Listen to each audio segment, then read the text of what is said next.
this is a topic, like many other topics, where you go to different churches and you get different answers. They look at things differently. And we mentioned yesterday the only possible way you can fix that is to go back to the Bible yourself and see what it says, so you can know, so you can make your own decisions.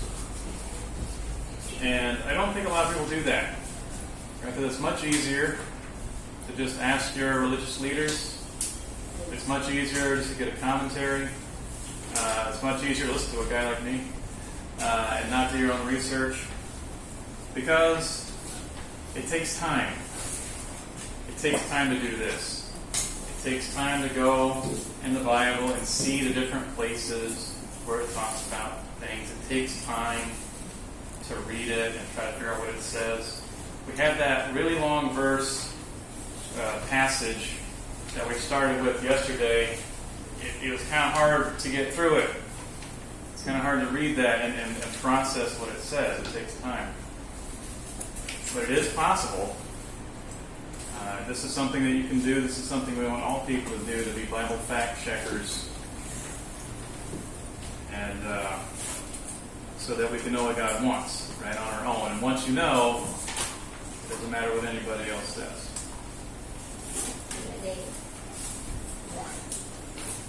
And so today we're talking more about the seminar. This is a tithing seminar, but we talked about most of that yesterday. We're not going to talk about that much today, except for a few passages that people say is about tithing. So just in passing. Today we're talking about giving in general,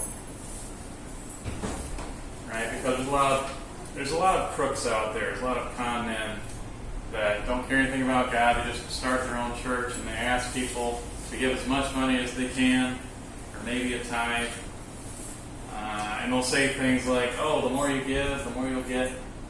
You know, God will greatly bless you if you give, money to the church." And by the church, I mean them. You give money to the church. And some of these are some of the richest people in the world, right? That do this stuff. They get so rich because of all the money people are giving them, and all the other people that are in the church just have less money. That's what happens a lot of times. So what do we find out? We'll review tithing before we go into this stuff today. Probably shouldn't bump the thing for the recording there. So, we went through pretty much everything it has to say, all the instructions about tithing. Yeah. And the first thing we saw was that there was tithing before the law of Moses. It was two people that decided that they were going to do that. We saw those instances. And we looked at the law of Moses, and there was not just one tithe. There were 3 tithes. Right? And they had different purposes. There was a tithe that was to go to the priests, basically the Levites, where the priests come from, because they don't have their own land. There was a tithe that was kind of like a celebration thing. You take your tithe and you go eat it in Jerusalem.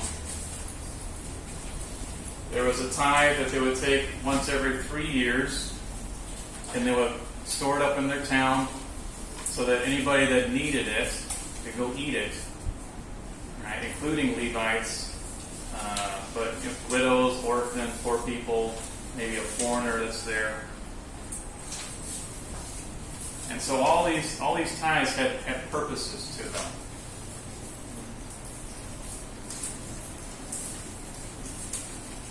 Yeah, and you read through all that, the thing that should stand out to you when you go through these passages is that money is almost never mentioned. Right? It's always, when specified, it's things like, rain, sheep, wine, right? The list goes on and on. The things that you can eat. And it tells people to eat it. There was only 2 times that money got involved. One was that it was hard to transport the food, so you sell the food and buy food later. Right? Still food. And the other one was, there's a situation where you get a tithe and you think to yourself, I need this back. And you can buy it back, right? With like a 20% service fee, you can replace that with money and get your tithe back. Now I did say something wrong yesterday. I got a little confused. I checked it out. There was a paragraph that was talking about two different things. One was the fact that when you tithe your sheep or your cattle or whatever, it's a random process. Right? It's the stick, and you count 1, 2, 3, 4, and you take one. You take number 10, number 20. It's completely random. And it also mentioned in that same paragraph that you can buy back things that you've given as your tithe with money if you need that back, if you want that back.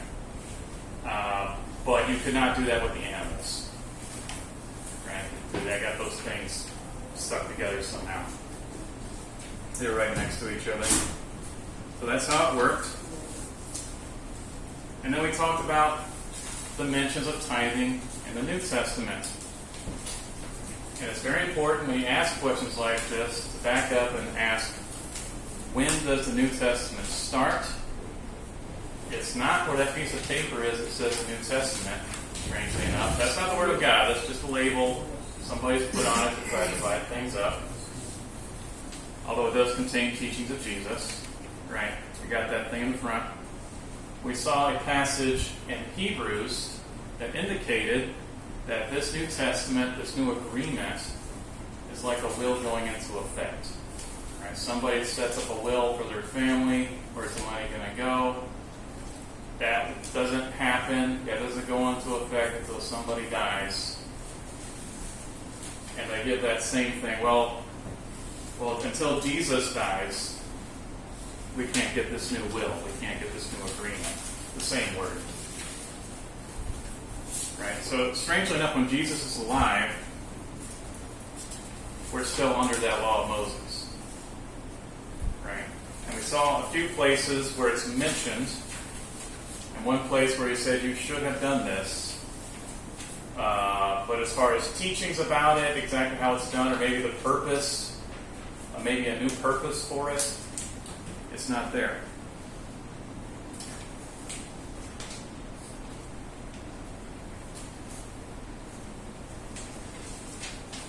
And after Jesus dies, we see the Holy Spirit coming in Acts chapter 2.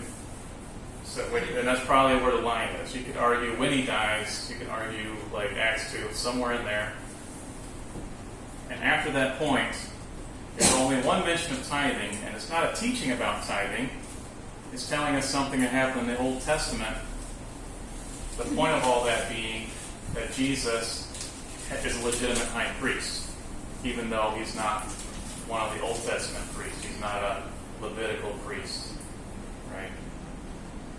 He's a priest like Melchizedek. Okay. So let's talk about New Testament giving. Now, before the New Testament, let's say before the Christian era, right, we had tithing, but that's not all the people did, right? People would give money to help people, right? This happened. And there was a situation where there's like a money box in the temple, right? Or they would collect money. And there's a story about some widow that goes in there, and she puts some money in the box. The exchange rates are confusing, but let's call it 2 centavos. She puts into the collection box, and people are looking around and saying, that's ridiculous. That's so small. But Jesus points out, hey, all these other people giving all this money, they're giving out of their abundance. They're giving out of their wealth, right? So here's like their budget that they have, and they got this other money over here, and they're going to take some of that and put it in the box. And he said this lady gave out of her poverty, right? So I picture, well, maybe she had this budget, this really, really small budget, and she like squeezed it a little bit to get those 2 centavos out of it. And he says this woman actually gave more in a way than these other people. Right? She gave all she had. Right, now, some people try to connect that to tithing. It's kind of strange that you would do that because the conversation would go differently if it was about tithing. It would go something like, she only gave this much, and she has this over here. She should have given more. They would know the number, right? They'd be arguing over the number. But they're not. They're arguing over the amount itself. And Jesus says, relatively, she gave the most of everybody. Now, what happened to that box? Right? That money was put into the temple treasury, used for many things. As you can imagine, churches now, they collect their money, they use it for several things. And one of the things was to help poor people. That was on the list of things that they could use it for. Right, so nothing about 10%. Right, everybody's giving different amounts. And yet, when you think what it means for people to give out of their abundance, that's not 10%. That's just like, oh, I got all this extra. Let's use some of that. Okay. It would be no debate. It's like you owe God money, right? You need to give them the money that you owe. That's not the conversation that they have. There's a mention of alms, giving alms that people will try to connect to being tithing. Now, Jesus is talking about a situation. He says, when you give alms, when you give money to help somebody, do not blow a trumpet like the hypocrites, right? I don't think they actually did that, but the picture is, he's gonna help somebody out by giving them some money. He pulls out this trumpet, and blows the trumpet, and everybody looks. What's that? And then he gets the money, right? Why is he doing that? He's giving this money because he wants everybody to see how good he is. He wants his status in society to rise up. Jesus says, don't do that. He says instead, when you give, don't let your left hand know what your right is doing. Or maybe it's the other way around, right hand, left. Right? You should barely know what you're doing yourself when you give. Right? Your Father who sees in secret will reward you. Okay? Not about tithing, because this is a personal giving. It's not giving to a priest or anything. It's not giving to a church. It's just trying to help somebody out. And the point that Jesus is making is more about motivations.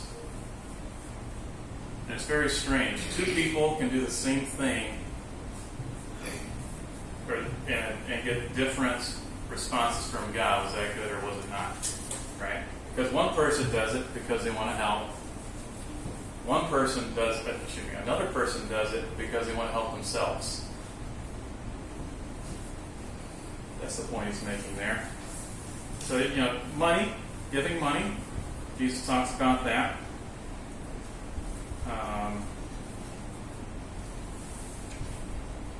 Now imagine, this wouldn't make any sense if it's 10%, because somebody's not going to blow a trumpet and say, "Oh, here's my tithe." Right? That'd be like somebody blowing a trumpet and say, "Oh, I paid my taxes."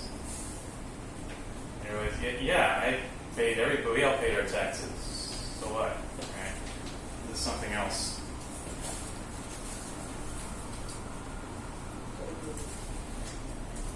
Okay, Jesus mentions many times to give money to poor people. Give money to poor people who need it. There's a story about a rich young guy. He comes up to Jesus, and the conversation starts with him calling him good teacher. What do I need to do to inherit the kingdom? And Jesus says, why do you call me good? There's only one good person, that's God. Right? You might remember a conversation like that. And Jesus says, okay, well, you should do this, not do this, not do this. Things you're familiar with. And he said, yeah, I did all that. Well, is there anything else? Jesus said, there's one thing that you lack. Sell what you have and give it to the poor and follow me. Right? So there's a situation where Jesus says, hey, follow me. Sell your stuff and follow me. Now, what happens to the money? Do they just throw the money away? No. You got this money, go give it to poor people. Go give it to some people who need it. Okay. There's another situation shortly before Jesus' crucifixion. Jesus is at the house of Simon. I think it's Simon the leper. There's lots of Simons. Simon the leper. And Mary Magdalene has this expensive bottle of perfume, and she uses it to anoint Jesus' feet. Right? And according to John, Judas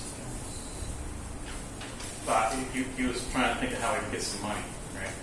How he could steal some money. So he stands up and he says, that bottle of perfume could have been sold for a bunch of money and given to the poor. Why didn't you do that? Right? Because he wanted to get the money, he wanted to skim some money off the top, right? He wanted to put some of that money in his pocket. But the concept was there, right? Selling stuff so that you could give money to people. And Jesus says, in that situation, right, you're always going to have the poor, but you won't always have me. She's preparing me for my burial, right? So not in every situation will you sell stuff to give to the poor, right? Not in every situation. In this particular one, Jesus says there's something else going on here, right? But that general idea is there, right? Sell stuff so you can give stuff to the poor. Right? Luke 12 is a general thing to sell your stuff and give money to the poor. Alright? Again, Jesus mentions tithing because it's still in effect. Right? Everybody should be doing that at the time.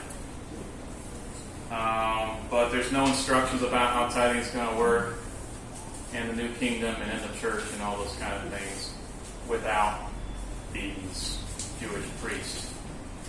Right? Considering that we're all priests, as Peter said in one of his letters.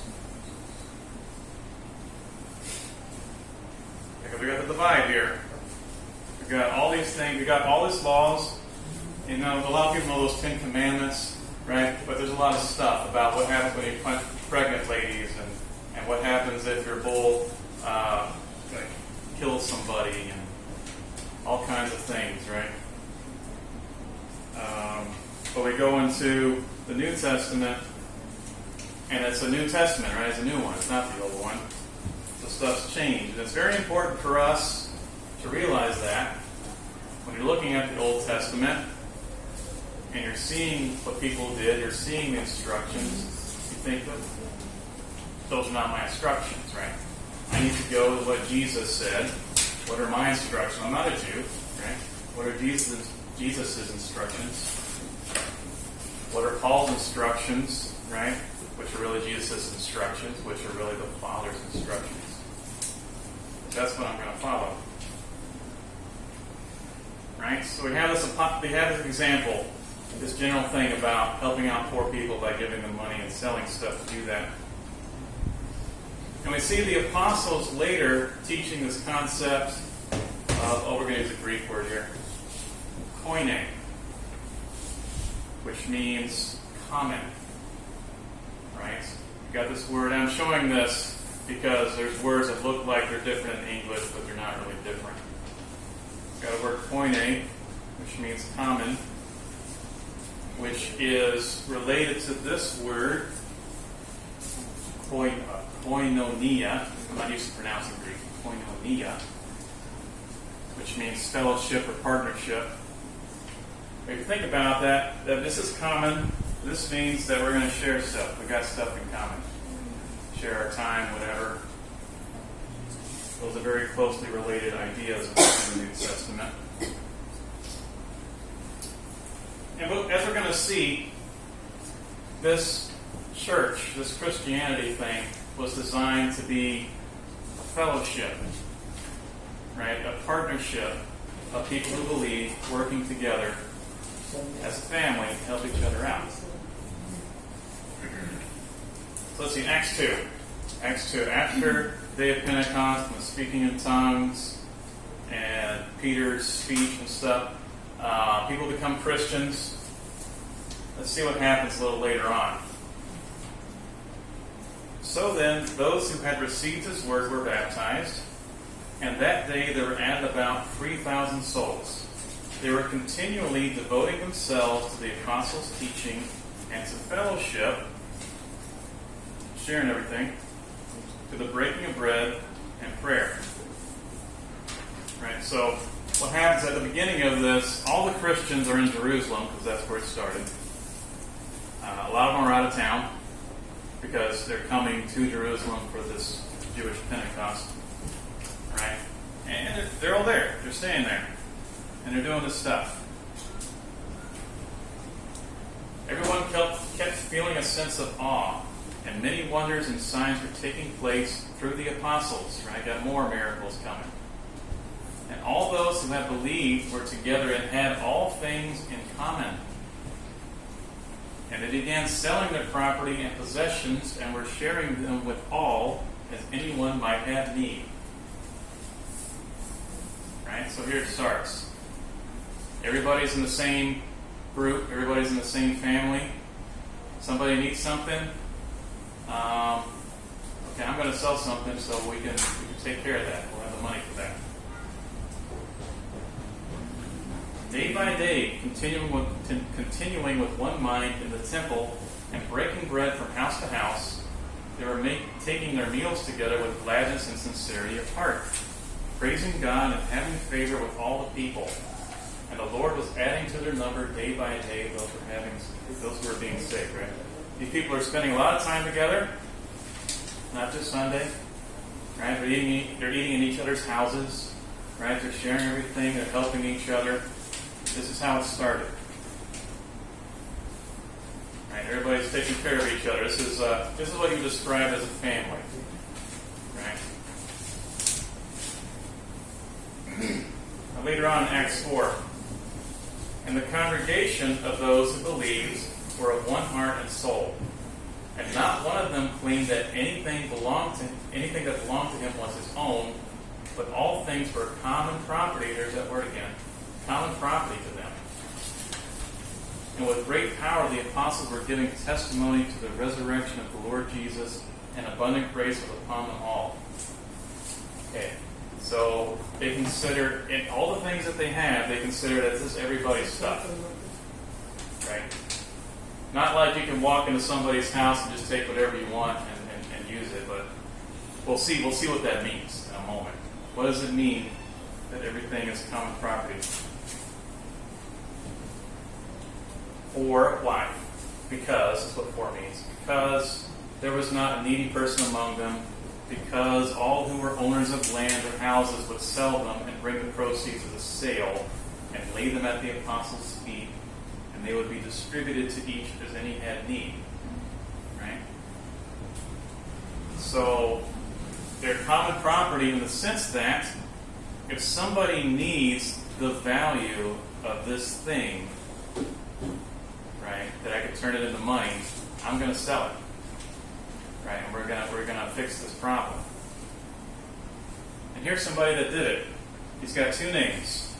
Now Joseph, a Levite of Cyprian birth, who was also called Barnabas by the apostles, which means son of encouragement, and who owned a tract of land, sold it, and brought the money and laid it at the apostles' feet. Right? So this guy got his name in the Bible forever here. This guy Joseph. Why do we call him Barnabas? Well, I guess it's confusing because there's lots of Josephs. But yeah, he had some land. He's saying, some people need this money. He sold it. He gave it to the apostles and said, okay, you do what needs to be done with this money. Right? So this is partnership, right? Everybody's working together. You need help, I help you. Right? I need help, you help me. And in that sense, nobody really owns anything. Because I'm going to get rid of it if it helps people. Okay, now later on, now this is in Jerusalem. Now later on, everybody spreads out, right? Paul starts going around making churches in other places around the world, or the known world at least. And there was a church in a place called Corinth. And he wrote a letter to them. And we're certainly not going to talk about everything he said to them, but we're going to see this. Where is it? Almost at the end of this book. Okay. Now concerning the collection for the saints. Who are the saints? It's another word. I think it's another word for Christian, right? It's the same word that means holy. Right? Holy means favored by God. You're special to God. So, if you're special to God, then you're a saint, right? It's all the same word. The collection for the saints. As I have given orders to churches of Galatia, we'll have a map later. So you must also do. Here we go. And I know a lot of churches, they'll stand up and they'll do a collection, and they'll read this verse. On the first day of the week, let each one of you lay something aside, storing up as he may prosper. But they don't read the rest of it. It says that there be no collections when I come. Wait, what's going on? Next verse. And when I come, whomever you approve by your letters, I will send to bear your gift to Jerusalem. Well, perhaps that verse sounded off sounding familiar and something that we should read every Sunday when we do our collection, but then you keep reading and you're like, what's going on? This sounds a little more specific. So here's what's going on. People, the Christians that are in Jerusalem at this time, are having a hard time. There's persecution, and Paul's going around trying to collect money to help these people in Jerusalem. Right? And he's going around, so we know in Galatia, we'll see it on a map later, in Galatia is a province, and in Corinth, he's asking these people to, every week, according to what you have, according to how you prospered, take some of that money with you to church on Sunday, put it in one pile, and eventually he's going to come and get that money and take it to Jerusalem. It's very interesting if you think about it, because that shouldn't really be hard on anyone in Corinth, right? So if you didn't prosper, you didn't make any money that week, can't put anything in. It's fine. If you did make some money, you got some money here, right? Left over or whatever. How did you prosper? You take some of that, and you're going to bring it to church on Sunday. Why would you do it on Sunday? Well, because that's when you're together. If you're all together, just put it together in one place, right? Start making a pile.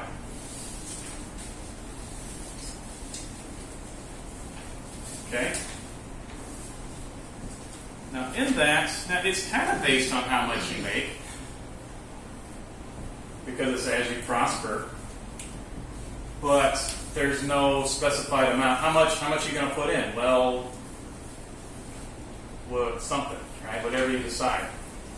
There's no percentage of what you're supposed to put in, right? I know a lot of people that say, I'll do 10%. So that's fine. Okay, that's what you decided, right? the people are deciding based on how much they made, how much they can put in. Right? And that all makes sense, right? Because Paul, you can imagine, Paul wants to get this money and go to Jerusalem as fast as possible, or send somebody else. He wants to get that money over there as soon as possible.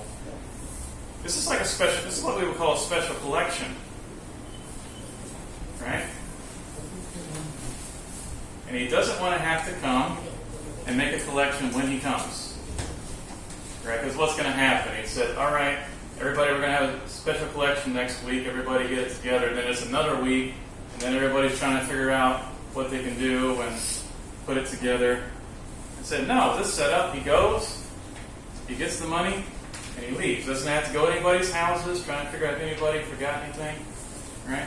He just goes there, he gets the money, he's gone. He can go to the next place, go to Galatia, get there, get the money, he's gone. Right? These are things that make sense.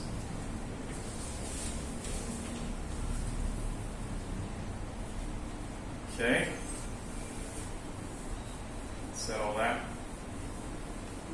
not tithing, not practical instructions. It doesn't seem like this is a commandment for all time, right?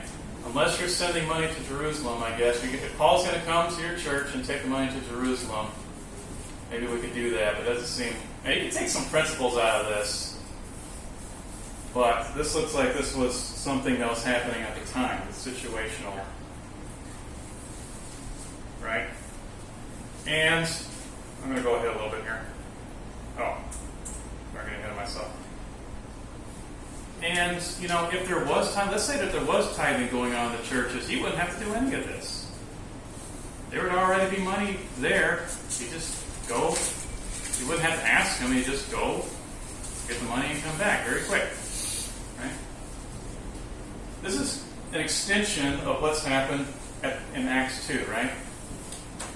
Your Christian family needs help. We're going to do what we need to do to give you help, right? And it doesn't even look like this is a burden on anybody.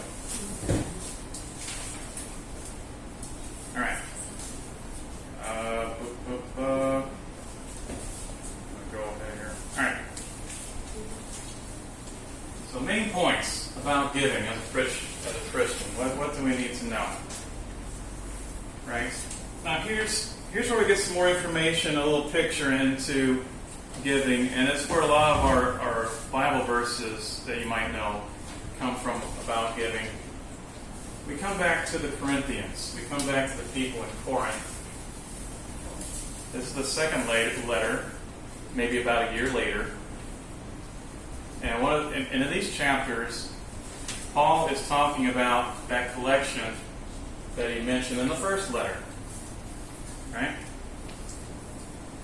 Because apparently, this city has decided, the church in this city has decided they're going to make some kind of commitment to this cause. Maybe even before the first letter. It kind of sounds that way.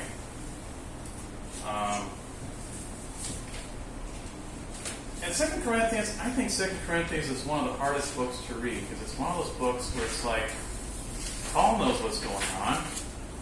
The people at this church know what's going on, but you're sitting here at the side listening to them talk to each other, and it's like, what's going on? What's going on? I don't know. It's really hard to kind of figure out exactly what's going on. But if you read these chapters, Paul is talking to them about this thing that they said they were going to do. And it sounds like there's some rumor, maybe somebody heard something, that they're thinking about not doing this anymore. They're just going to keep the money. And Paul's writing this letter saying, we've got these other places that they've already given, their money. Don't make yourself look bad. Right? Do what you said you were going to do. It seems like there's a doubt that they're going to do this. Right. Now, it is in this letter that he mentions, or Galatia again, and Corinth. He also mentions Macedonia and Achaia as already having participated. Right, Galatia was mentioned in the first letter. They're going to do this thing. So here's the map. Here's the promised map. All right. Here's Jerusalem down here. All right. Here's Corinth over here. I got the things. And we got, like the province of Galatia over here. Got the province of Macedonia over here. And Achaia, which actually is pretty close to Corinth there. It's that these, it doesn't even sound like all the churches. He's just talking about these, right? This place and this place and this place, right? These people, these churches here and these places, they've already sent their money. Or they've already collected the money and he's taking it. All right, he's looking at Corinth and said, hey, don't make yourself look bad.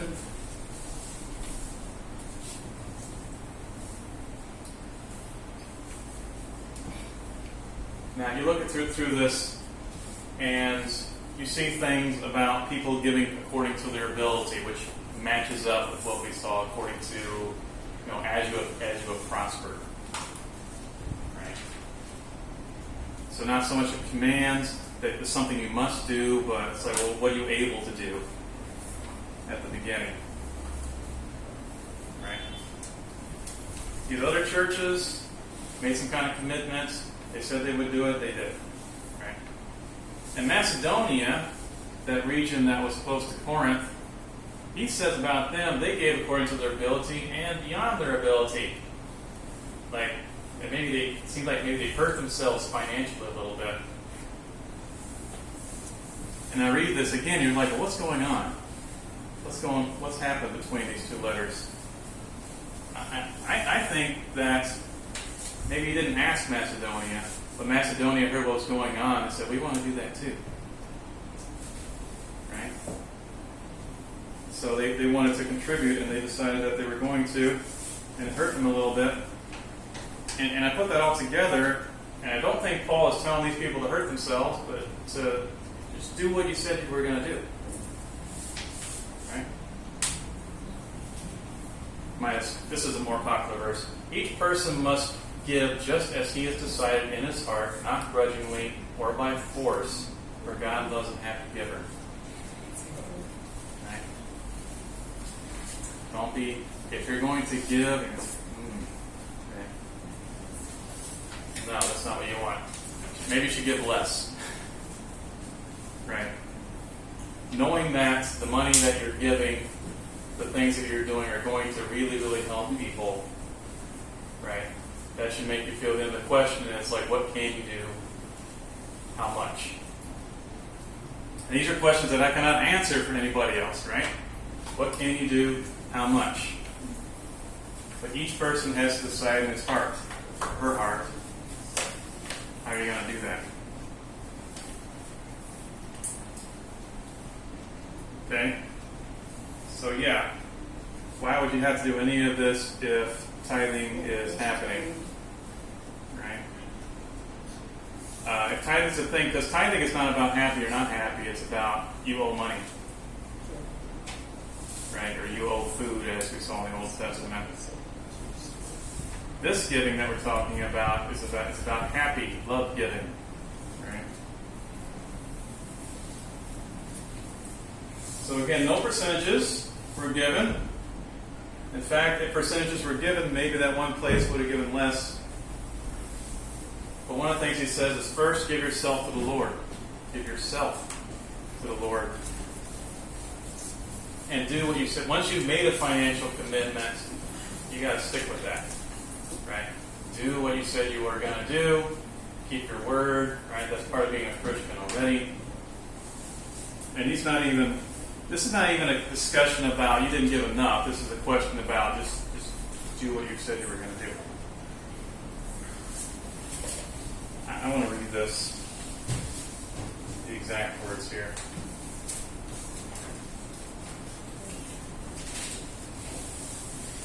Same chapters here.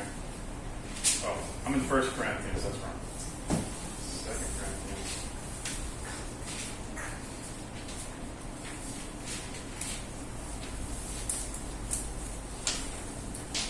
Here we go. On the same topic about these people collecting money to send to Jerusalem, he says this, for I do not mean that others should be eased and you burdened. Right? I don't want other people's lives to be easier by making your life hard. Right? That's not what I'm trying to do. Right?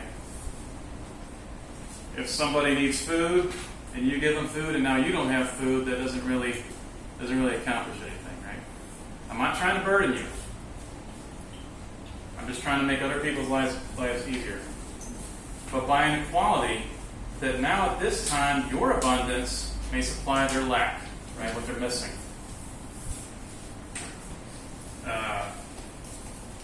And that their abundance may also supply your lack, the other way around, that there may be equality.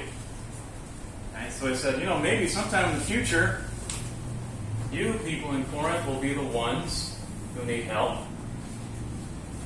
Right? And Jerusalem will have extra stuff that they can give. Right? They'll be able to help out.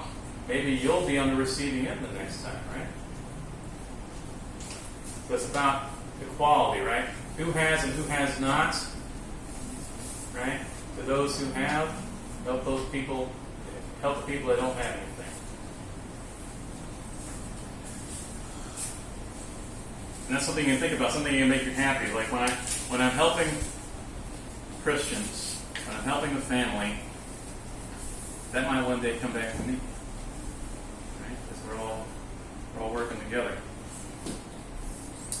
God does not force anyone, but wants people to be happy when they give, right? He doesn't want people to be greedy, but he also wants people to give happily, right? When Christians take care of one another, God receives praise and glory because those who receive help will thank God, right? Thank God. You can thank the person too, but right? Thank God. And you know what? When the outside world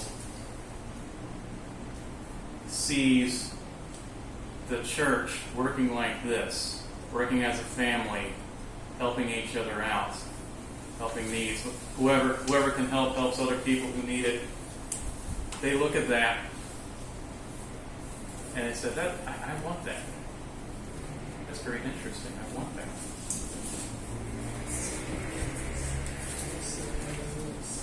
Here's an example of something that went wrong.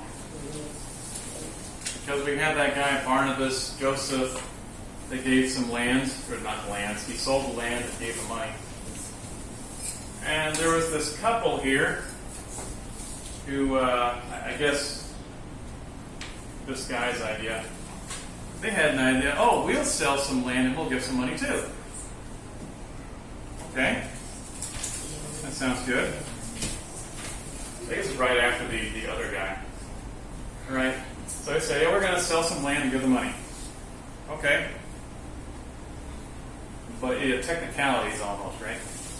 This guy decided, after he sold the land, that he is not going to give all the money. He's going to keep some of the money. And he's going to give the rest of it. He's going to give some of it. Okay? And what happened? He died, right? He presented it like this is the whole thing. He sold the land, here's the money, right?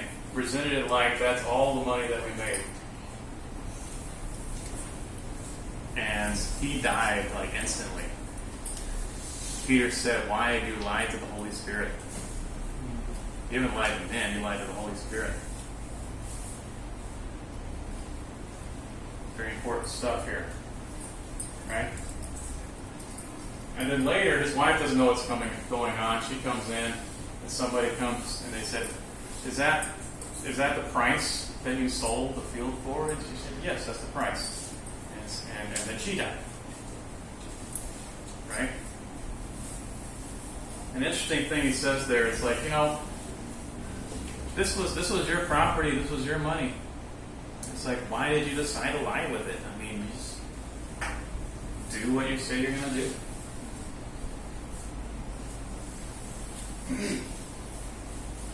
Right, so the church is a family. We see when everybody's together, they're all in the same place. They're spending all this time together, eating with each other, right? Spending money on each other because they need stuff, right? That describes a family. They take care of each other. There's a story of the Good Samaritan. Remember that guy? Because there was a guy that got beat up on a road. He was about dead. And these people come by that, at the time you would think he was a good guy. Had a priest, right, come by, and he just kept on going. And you think, why did he pass him by? Well, according to the law, if you touch a dead body, you are ceremoniously unclean. You can't do your stuff. So maybe people passed him by. And then the Samaritan guy came by. Now, if you don't know, Samaritans and Jews, especially at this time, did not like each other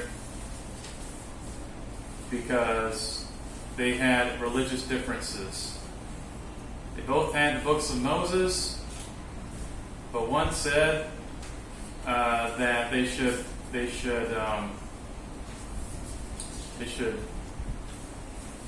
observe the things that they need to observe to God on a different place, in a different place, right? They changed it a little bit. And they were two different countries at some time, they were fighting each other. They don't like each other. They got big religious differences. And Jesus uses this guy that nobody likes, that he's talking to, right?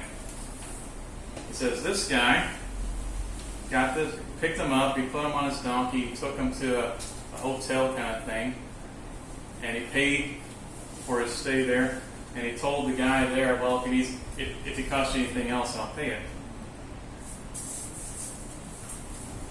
And he's like, well, and he asks questions like this, like, who was a neighbor? Who was a neighbor? And it's like, yes, that guy? I don't want to say it. I guess that guy? And so it's an example of, we're supposed to help people, and it doesn't really matter how much we like them, how much we don't like them. Right? For people that need help them. Right? And other things we're more familiar with, right? Love your neighbor as yourself. Right? Who is your neighbor? Well, who needs help? That you know about. Right? All those things. And there's a word in Greek, there's a distinction in Greek that's not in English and not in Hebrew, actually. Because when we say love, we mean lots of different things. You say, I love my son, that's a different thing than when you say, I love my car. Right? That's different. Well, I got different words in Greek. We got this agape love in Greek, which is usually the word that you see in the New Testament. And this is the kind of love that does not depend on how you feel about the other person. Right? You're going to do what's right. You're going to do what this person needs because they need it. Not because you like them. Now there's the brotherly love. There's another thing, the brotherly love. Well, you're doing things for people that you like, right? That's there too. But the highest one, the one that's usually talked about in the Bible, is the agape. Right? Loving your enemies. That makes sense. You don't like this person, but you're willing to help them. Right? You don't have to have good feelings about your enemy. Thankfully. But right, you gotta be good to them. Now, this is another thing, like when you're good to your enemy, they start thinking, well, maybe we shouldn't be enemies anymore. Right? Why do you do this? Why do you do this? Well, because my God said to do this. Oh, really? Right? Gets people thinking. The attitude of a person's heart that God looks at, and not how much the person gives, right, as we said before. What are you thinking? What are you thinking now? What are you thinking? What's going through your mind and your heart when you give to people? Right? Will you be like the priest and the Levites who just ignores people? Or are you going to be like the Samaritan that maybe people don't like you and help them out? Right? This is the kind of things that change people's minds. Here's some other things that Jesus says. There's indications. But one of the things he says is, I'm going to bring a sword. I'm not going to bring peace. I didn't come to bring peace. I came to bring a sword. That's a strange statement. But he goes on to explain himself. What's he talking about? He says, a man's enemies are going to be from his own household. Right? It's going to be father against mother, and I don't know what all the relationships were, but wife and husband and son, right? They're going to be against each other. Why? Because somebody follows Christ, somebody else in that family does not follow Christ. Well, it's a problem, right? You've left our religion. But Jesus goes on to say, whatever you lose in this life because of me, including family, you're going to get it back. And you think, heaven, I'm going to get it back in heaven. No, he says you're going to get it back in this life. 100-fold. Right? So there's really severe consequences that might happen when you become a Christian. But if you lose your family, you got God's family, right? You got God's family to take care of you, and then at the end, and then the eternal life at the end of that, right? In addition to that. So that's a big part of the church. You read that stuff and you start thinking the church is not about going on Sunday and doing our thing, our religious things on Sunday, and then we go home and then we go on with our real lives, right? No, the church is people, right? The church is people. The church is people trying to help each other out, trying to do what's right, supporting each other and following Jesus, and doing what they need to do because it's hard.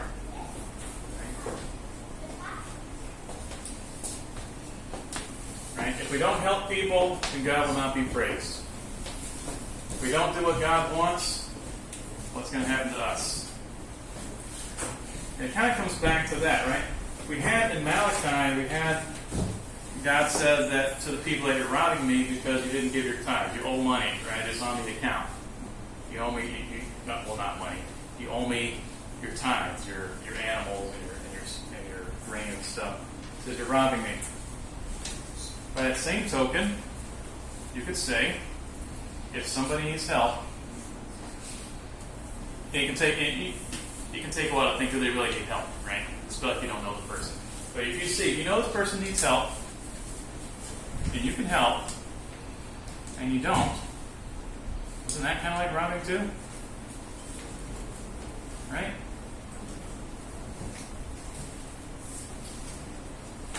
We come back to that thought from Matthew 7, right?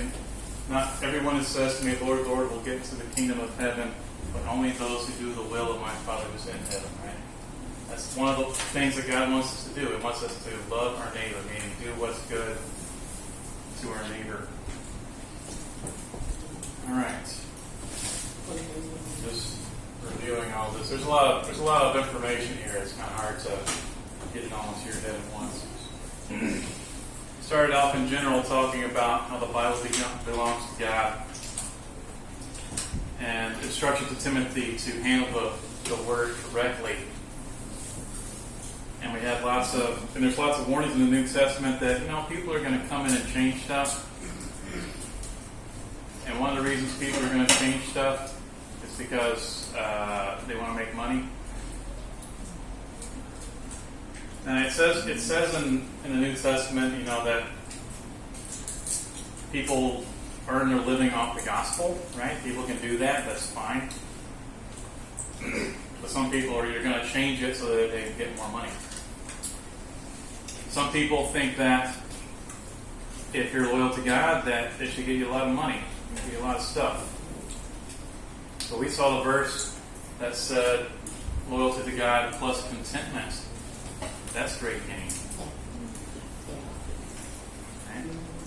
No guarantees in this life except that your family will help you.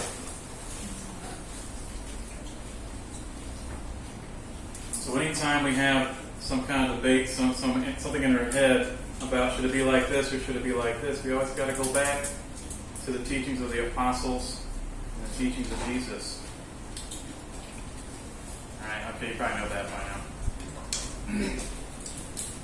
Alright, there was a commandment in the Old Testament, not one of those 10 commandments, but there was a commandment in the Old Testament to tithe as part of the whole system of supporting the Levites, right? There was other stuff too, right? They got the first fruits, they got the firstborn animals, they got to eat the sacrifices, what was left over of them, right? And they got tithes.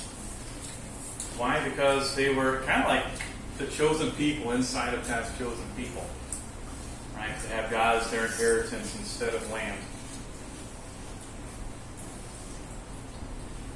Tithing, we can't find any example of tithing where tithing was money, right? It was always agricultural products. If you're making chairs, there's nothing, right? So if somebody were to come up to me, knowing what I know, seeing what I see now, if somebody were to come up to me and say, well, you need to start tithing like it was set down in the Old Testament long ago, I would think, well, okay, I think I got a decorative plant for my wife a couple of years ago, but I think they're peppers. So I'll go get 10% of those peppers, and I'll bring them to. Well, it says to the Levites. I don't know how to give them to. Who do I give it to, right?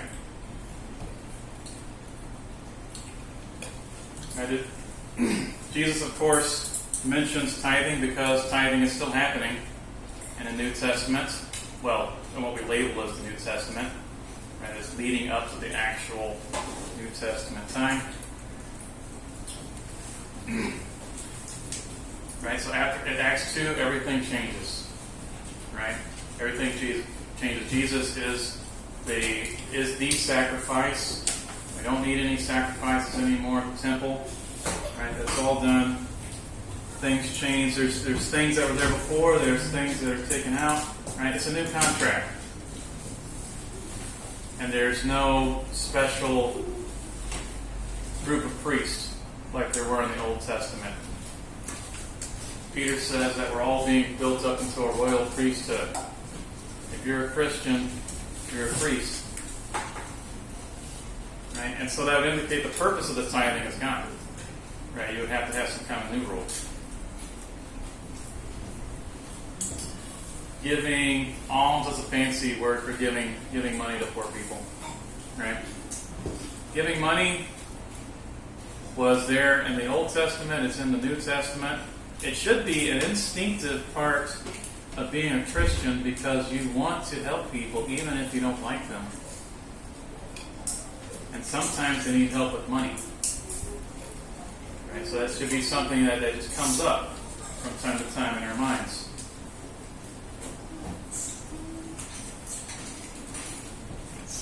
The Christians come first, right? We have an indication, right?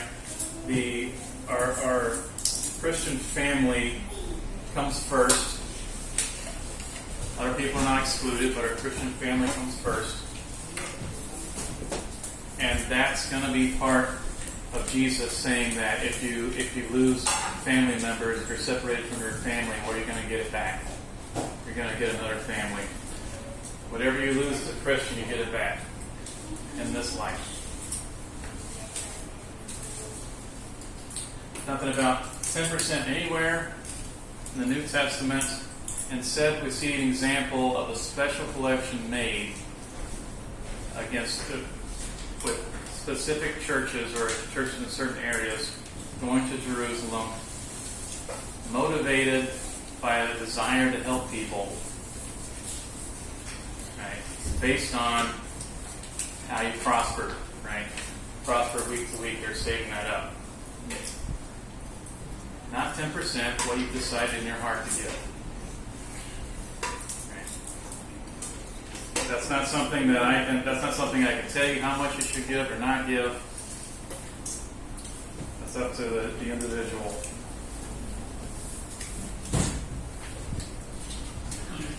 Right? So similar to that, when we discover in the church that there is a need, and we've established that there's a need, we got to get together and say, okay, how are we going to help? All right? And again, for the people that if it's money, it usually is. If it's money, then everybody has to decide how much they're going to give. And in all of this, at least in most cases, there should not be a big financial burden on anybody. Right? You're supposed to give generally according to your ability. And if you're in a good financial situation now and somebody else needs money, you help them, maybe it'll be turned around later on and you have no money and the other person is doing really good, right? It just depends on the situation. Whoever needs help should get help.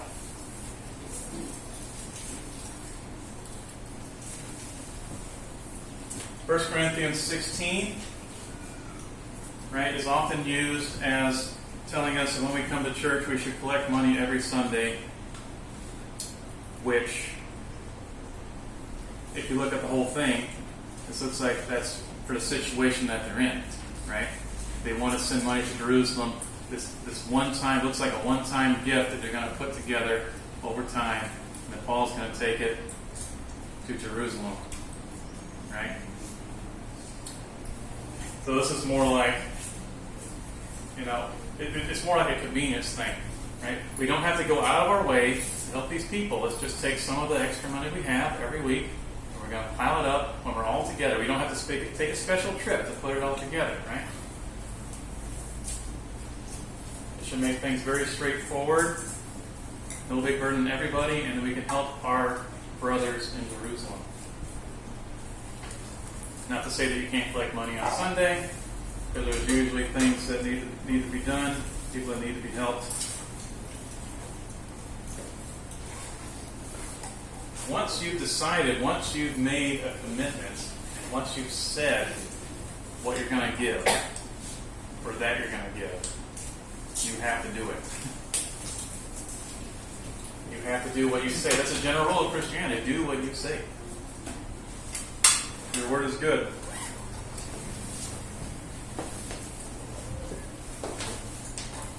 Jesus talks about making oaths, right? It's like, well, don't swear on the temple, right? Don't swear on the earth or all these things, because it's all connected back to God. God owns everything. And he said, let your yes be yes and your no be no. If you say yes or you say no, somebody should be able to trust that. Do what you say you're going to do. That was what Paul was pushing on these people. Just do what you said you were going to do. Tithing was an Israelite thing under the Old Covenant, right? As a way to support the Levites and other tithes for a festival and to help poor people in your town, right? So in the New Testament, it's free will giving. There was free will giving before, but now it's all free will giving, right? Who needs help? Let's go help them. Let's share the load so that nobody is overburdened. And Christ is a family. The church is a family. If you go to church and it feels like you're going to a job, like it's work. Maybe it feels like a business. Well, maybe that's because it's being run like a workplace or a business instead of being more like a family.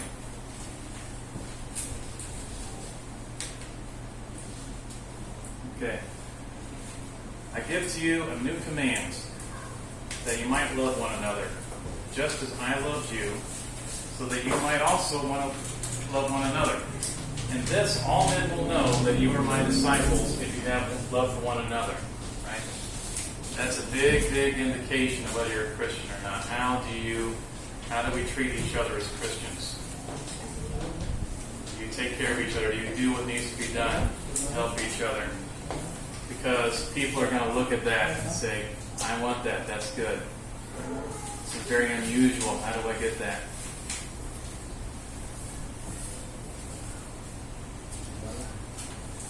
Galatians, do not be deceived. God is not disrespected. For that which a man plants, this he will also harvest.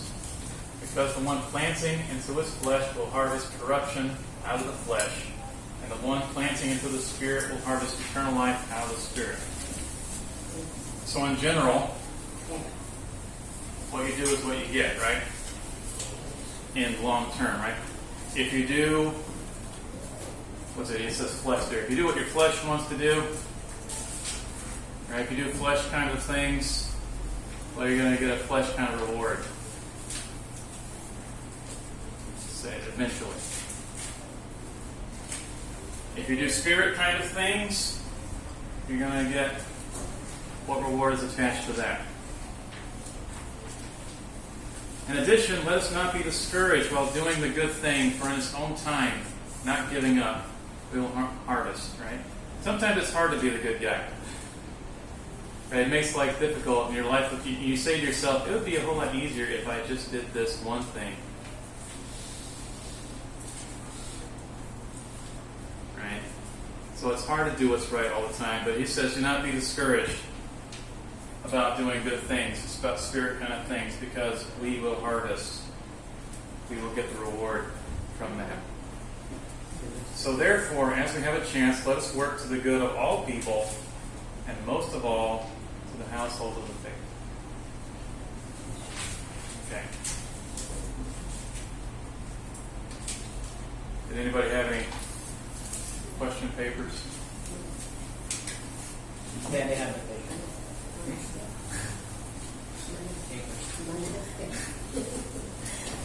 questions? Now remember, if you're just here today, at the back of the handout are a list of verses that we talked about yesterday, all the verses that we had about tithing. So you can go and review those yourself and see what you think about it. Namoy pangutana. Huwag mo pangutana. Kami mangutana. If you don't have question, we'll ask you question. Well, there was a question before. Somebody said, well, if somebody sells land and they say they want to give 10% to the church, you're going to let them do it? And it's like, well, that's what they decided. It's fine. Right?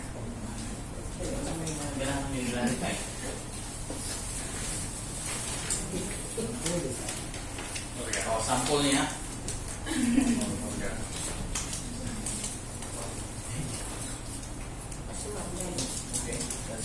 Okay. What was the other one?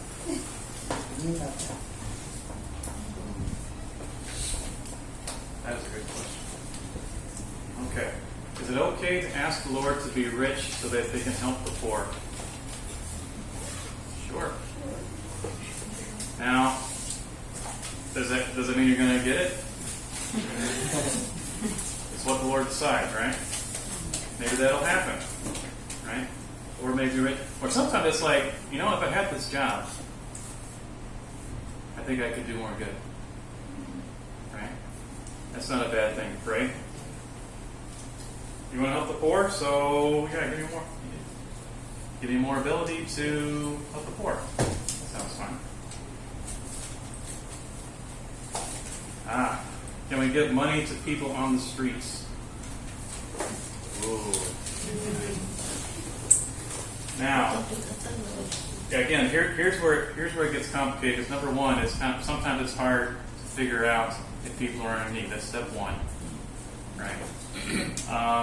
Sometimes it's useful to ask, well, what does this person need, right? Because a lot of people, they don't actually need the money because you can't eat money, right? Sometimes they need clothes and food, right? So that's something else you can do, right? Give them food, give them the things that they actually need. And here's where differences can come up. And it's like, if I don't help this person, are they going to help themselves, right? Would they be more willing to help themselves? It's a very complicated issue. And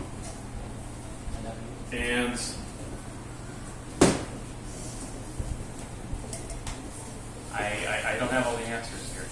Right? I know I give suggestions. Now, yeah.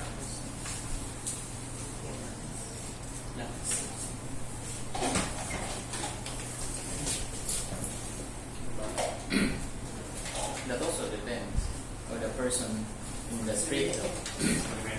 Because sometimes people in the street will ask for food, and then you try to give them food, and they will say no, just give me money. Yeah, oh, yeah. I've done it before. I had like a banana. Somebody's going around collecting money, and I have all these bananas. Well, here, have a banana. It's like, I don't think that person really needs the money.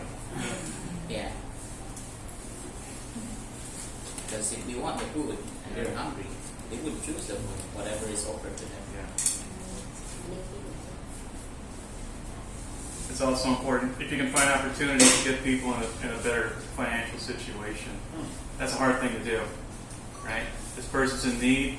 Well, yeah, maybe you could work with them to figure out if you could do a job somewhere. Yeah, then they'd be fine, right? It's not just money that helps people.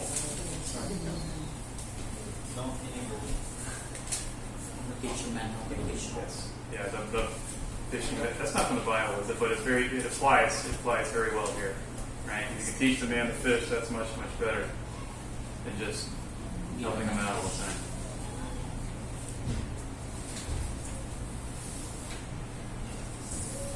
Any more questions? Hey, Stephanie, you got a question?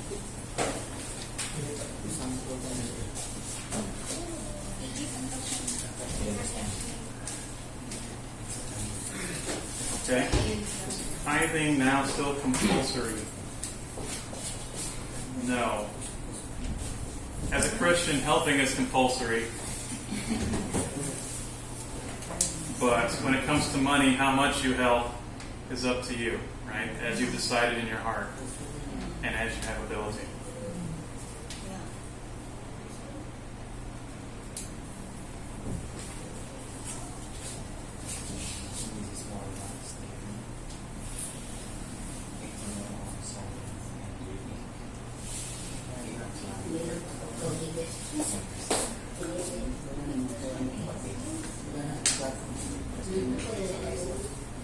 Okay.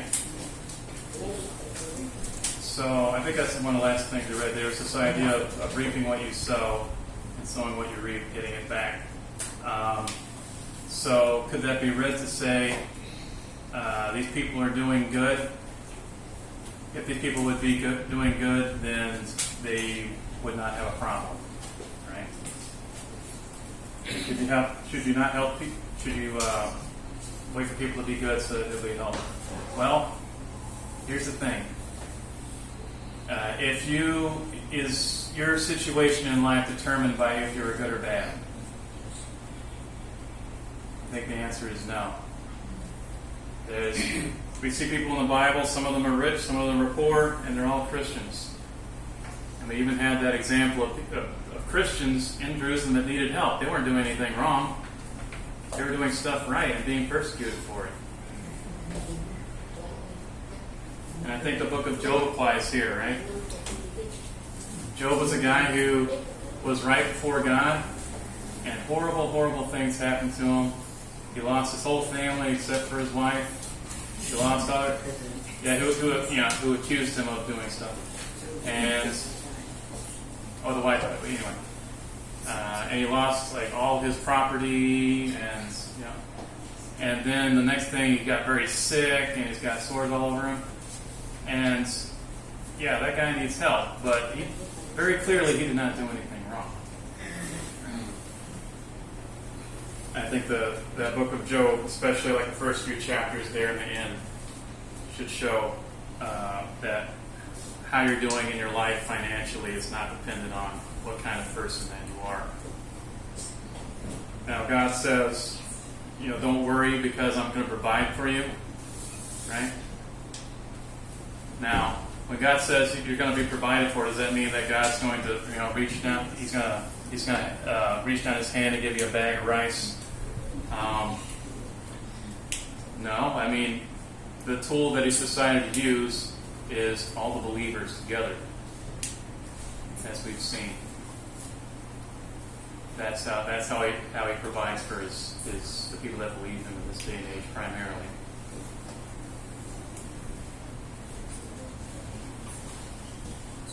Good questions. Questions that a lot of people have.